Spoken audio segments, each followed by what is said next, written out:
الصلاۃ معراج المؤمن.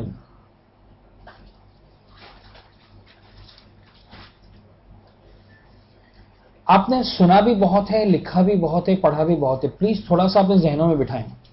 یعنی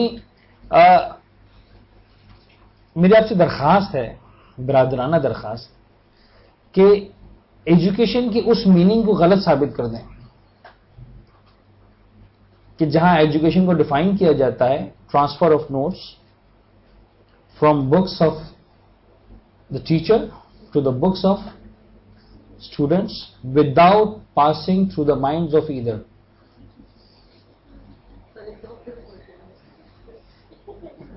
ایجوکیشن کے بارے میں کہا جاتا ہے ہاں کہ ایجوکیشن نام ہے نوٹس کے ٹرانسفر ہونے کا استاد کی کتاب سے شاگردوں کی کاپیز تک کسی کے بھی ذہن سے گزرے بغیر. تو اس کو غلط ثابت کریں. ضرور اپنی کاپیز پر اور نوٹس پر زور دیں، لیکن تھوڑا سا جو ہے نا اپنے ذہن مبارک پر بھی زور دیں. وہ میرے خیال میں زیادہ کام آئے گا اور زیادہ مفید ہوگا ہماری انڈرسٹینڈنگ کو ڈیولپ کرنے کے لیے. جی جی. الصلاۃ معراج المومن. ابھی روایت آپ نے بار بار سنی، کیا مطلب ہے اس کا؟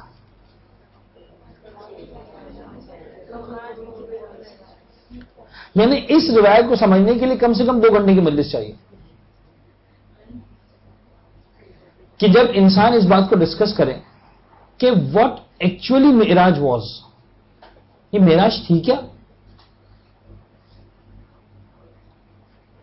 وہ جناب ابراہیم کا سوال کیا تھا کہ اے رب تو مجھے دکھا ایک نشانی، اور اللہ نے ڈانٹ دیا کہ تمہیں یقین نہیں ہے. کا پروردگار یقین ہے لیکن دیکھنا چاہتا ہوں.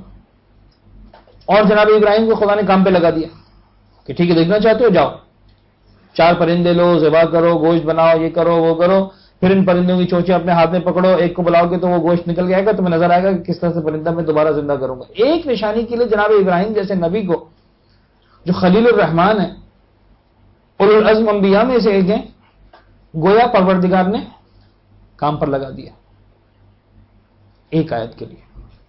اور کہاں وہ حبیب خدا کہ جس کے لیے کہا لِنُرِيَهُ مِنْ آیاتنا، ہماری خواہش تھی کہ ہم آیات تمہیں دکھلائیں. یہاں سے خواہش نہیں جا رہی، وہاں سے خواہش کا اظہار کیا جا رہا ہے.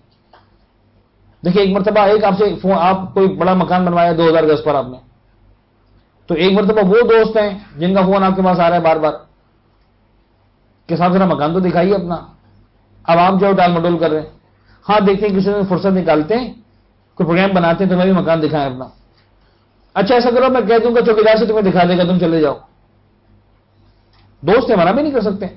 اور ایک دوست میں جن کو آپ فون کرتے ہیں یار مکان دیکھا بنایا، کبھی آؤ تو سے چکر لگانے کے لیے، بڑا بزی ہوں نہیں نکل پاتا ہوں، میں گاڑی بھیج دوں گا، میں ڈرائیور بھیج دیتا ہوں، تم بتاؤ کیسے لانا ہے. ان دونوں دوستوں میں فرق ہے. ایک وہ تھا جو نشانی دیکھنا چاہتا تھا کہ تم خود کام کرو، ایک وہ ہے کہ جبریل کو بھیج کر بلوایا جا رہا. یہ ہے عظمت پیغمبر.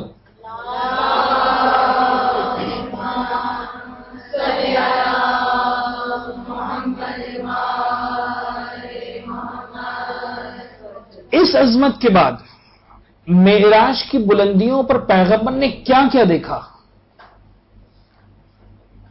کن عوالم کا مشاہدہ کیا جو ما ورائے فکر انسان تھے، کن کن آیات کا مشاہدہ کیا.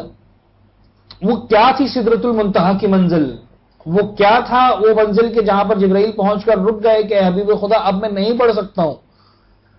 پیغمبر خود مزید آگے بڑھتے ہیں. وہ عرش الہی پر خدا سے ملاقات کی منزل کیا تھی، وہ کیا کلام تھا، وہ کیا منزلت تھی، وہ کیا نور کی محفل تھی، وہ کیا چیز تھی. وہ 2 گھنٹے 3 گھنٹے انسان پورا اس معراج کی احادیث کا خلاصہ پڑھیں تو شاید کیفیت انسان کی یہ ہوگی پروردگار میں اپنا سب کچھ قربان کرنے کو تیار ہوں، یہ معراج مجھے بھی دے دے، میں اپنی زندگی لگانے کو تیار ہوں. کیا واقعاً بشر ہوتے ہوئے اس عظمت اور بلندی پر پہنچ سکتا؟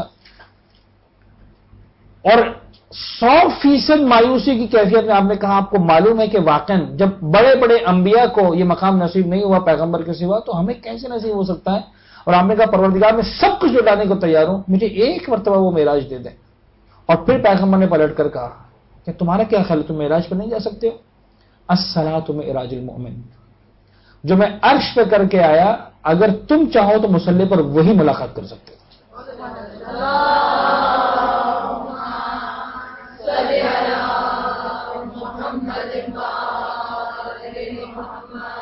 یہ ہے الصلاۃ معراج المؤمن۔ نماز ایک مومن کے لیے گویا معراج کی بلندی پر جانا ہے، جو بظاہر اپنے آپ کو مصلی پہ محسوس کر رہا، جو بظاہر اپنے آپ کو زمین پر محسوس کر رہا۔ یا دوسرے الفاظ میں شاید پیغمبر یہ کہنا چاہ رہے ہیں کہ جس عظمت اور بلندی کو میں معراج پر جا کر حاصل کر پایا، اے مومن اگر تو چاہے تو وہی عظمت و بلندی مصلی پر جا کر حاصل کر سکتا ہے۔ تو ٹرائی تو کر، تو سوچ تو صحیح۔ یا دوسرے الفاظ میں کہ جو میری انسیت مجھے معراج پر لے کر گئی، تیری نماز میں اتنی طاقت آ سکتی ہے، تنہا عن الفحشاء والمنکر تو بہت چھوٹی چیز ہے، تیری نماز میں اتنی طاقت آ سکتی ہے کہ گویا تجھے منزل معراج پر پہنچا دے۔ تو مختلف انداز سے اس بات کو سمجھا اور بیان کیا جا سکتا ہے۔